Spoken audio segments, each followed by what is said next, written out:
Bonjour seconde, j'espère que vous allez bien.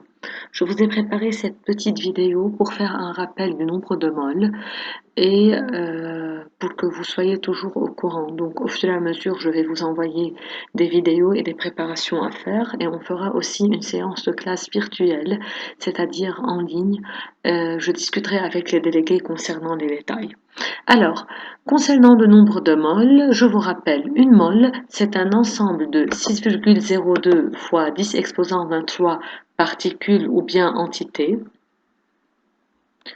Ok, c'est le nombre 6,02 fois 10 23, c'est le nombre d'Avogadro qu'on note Na. Et la mole est une unité de quantité de matière. Donc soit vous dites le nombre de moles, soit la quantité de matière, notée par la lettre petit n, et son unité, c'est le mol.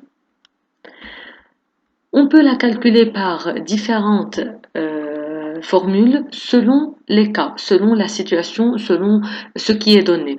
Donc, rappelez-vous s'il vous plaît, pour les échantillons solides, liquides et gazeux, on peut utiliser la formule petit n égale grand n sur Na. Na, c'est le nombre d'Avogadro, grand n, c'est le nombre d'entités, ou bien petit n égale masse sur masse molaire. Rappelez-vous s'il vous plaît, la masse elle est toujours en grammes et la masse molaire c'est la masse d'une mole qui est normalement égale au nombre de masses de chaque atome. Et si j'ai une molécule, j'additionne le nombre de masses des différents atomes qui forment cette molécule. Donc grand M, elle est toujours en grammes par mol. Pour les échantillons liquides, s'ils nous donnent la masse volumique ou bien la densité, je commence par la masse volumique. La masse volumique peut être en grammes par millilitre, en grammes par mètre cube, en grammes par litre, kilogrammes par litre, ça dépend. Mais le plus important, c'est que l'unité de volume ici, dans cette partie de la masse volumique, doit être identique à l'unité de volume. C'est-à-dire, vous connaissez que petit n égale petit m, la masse sur grand M. Or, dans un cas où vous avez un échantillon liquide et vous n'avez pas la masse de cet échantillon liquide, mais vous avez la masse volumique, vous pouvez remplacer petit m par ρ fois V, car ρ est égal à m sur V de ce corps, donc m de ce corps, c'est ρ fois V corps, et je viens la remplacer dans cette formule. Ok? S'il vous plaît, faites très bien attention aux unités. Pour les échantillons gazeux, on a vu cette formule avec la classe de seconde B, mais pas avec la classe de seconde A. Donc, seconde B, je vous rappelle, c'est V sur V molaire. V molaire, c'est le volume d'une seule mole.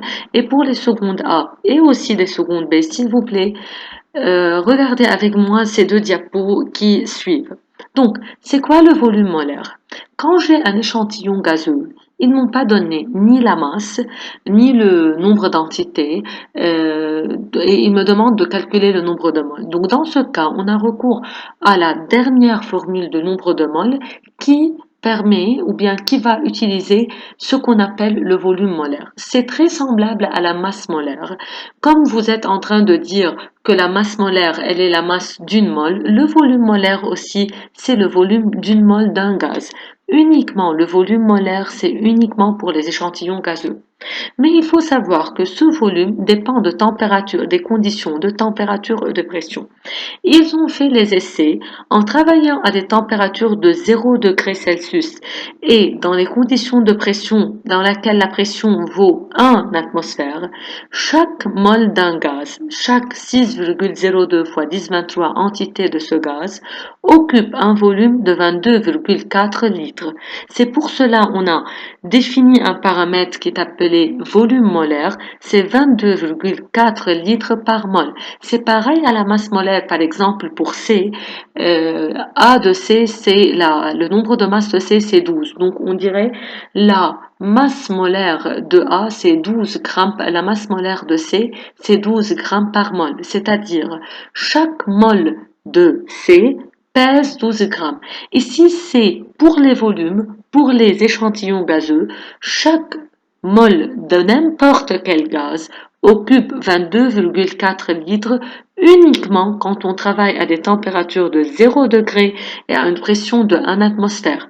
Et ces conditions-là, à cette température de 0 degré Celsius et de pression 1 atmosphère, on les nomme conditions normales de température et de pression CNTP. Conditions normales de température et de pression. Alors, chaque gaz, chaque mole d'un gaz, quand elle est soumise à des conditions de température de 0 degré et de pression de 1 atmosphère, 7 moles de ce gaz occupent un volume de 22,4 litres. Si la température change, si le volume change, si la température change, si la pression change, le volume automatiquement va changer. Toujours, on vous donne le volume molaire, soit ça va être 22,4 litres par mol, c'est-à-dire chaque mol occupe 22,4 litres, soit ça va être différent si la température et la pression sont différentes. Il faut savoir que parfois on utilise la température avec une unité qui s'appelle Kelvin. L'unité Kelvin n'est autre que l'unité Celsius en ajoutant 273, c'est-à-dire si j'ai une température de 0 degré Celsius, pour savoir la valeur de cette température en Kelvin, il suffit d'ajouter 273 à 0, donc 0 plus 273, ce qui fait une température de 0 degré Celsius, c'est une température de 273 Kelvin. Toutes ces deux températures sont les conditions normales de température et de pression. Alors, chaque mole de ce gaz occupe le volume molaire qui est 22,4 litres. N mol d'un gaz, c'est-à-dire n'importe quel nombre de gaz, va occuper V. D'où la formule N est égal V sur V molaire. Donc, si une mole occupe 22,4, 10 moles vont occuper combien de volume? Si une mole occupe 22,4, ils peuvent vous dire j'ai un gaz qui occupe 50 litres dans les conditions normales de température et de pression, trouvez le nombre de moles de ce gaz. Alors, il suffit de diviser 50 par 22,4. Vous pouvez faire le tableau de proportionnalité comme ici. Une mole, 22,4. 10 moles, c'est combien? Ou bien une mole, c'est 22,4. 60 litres, c'est combien? Et ça, c'est la dernière formule de nombre de moles.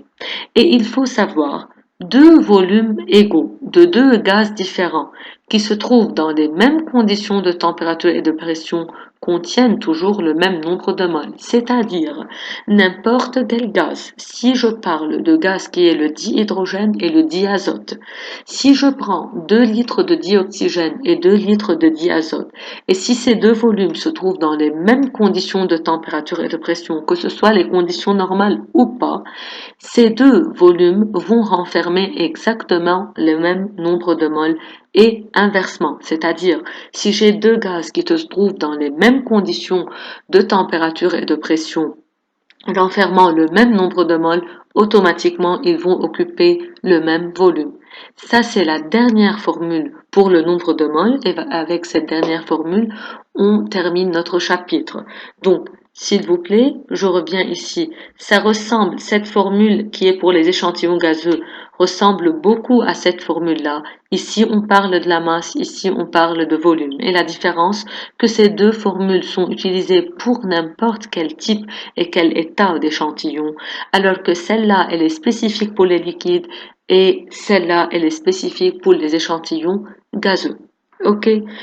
Aussi, je vais vous envoyer quelques exercices de préparation, s'il vous plaît. Il faut les préparer et me les envoyer sur ma boîte email. Je vais vous le donner.